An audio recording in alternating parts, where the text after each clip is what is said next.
اشتغل رتب لنا اليوم عبواز على مود نقعد هاي البيوت. يلا راح اصور. ترتيباتك سيد علي. يلا ماشي يا اخوي يلا ابدا. لك بحيل الله. يلا اخوي نزرع حنين.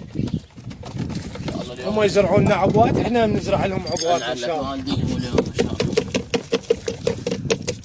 الله يبارك فيك. حج هذا.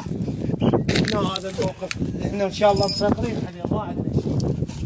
هاي الدبابه هنا يمنا. هذول العبوات نزرع لهم. هذا ناظم دقوا عليه ما رادوا ياخذون ما قدروا ياخذون. قاطرين ابطال. لازمين الفرقه الاولى الابطال ان شاء الله ابطال. بسم الله الرحمن زين. هسه انت وين راح تروح؟ هسه هاي سيد اليوم احنا جهزت لي ذني الجليكانات هاي البيض صورهن. ذني جهزتهن منتظرين بس امركم ان شاء الله.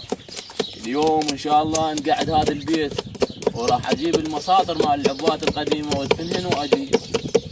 واما اضيف لهن بعد جليكانين على مود اسمه هاي الدبه الصغيره. هاي نبدا بالباب. خاف البيت يعني مفخر نخليها بالباب نطقه تقلع الباب اول مره. بعدين ازرع الجليكانات احطهن بالبيت. زين ما نطق خسائر احنا نشتغل بذكاء. زين بس بيت واحد لو هذا البيت الثاني اللي بصفها من الضربه. بعد انتم اي بيت تريدونه احنا جاهزين بكل وقت. ما عندنا مانع نقعده. يا بيت تريدونه يضوجكم قاعد القى اسوي تراب. واويد هذا كله تجهيز مال الدوله مو مال يعني. هذا سي 4 هذا سي 4 حصلناه من هامراتهم لزمناهن واخذناهن من عندهم.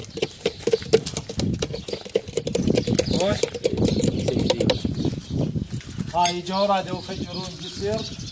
واحد القناص ضربه ووقفه والحمد لله قتله يعني ما خلاه يجي. هذا الجسر. هذا الجسر قدامكم تشوفوه كل شيء ما بيه. قوة الأبطال وصلوا على الموقف واخذوا وعالجوا وفككوا المفخخة. هاي شوفوا جيريكاناتهم مال ذول الأنذال.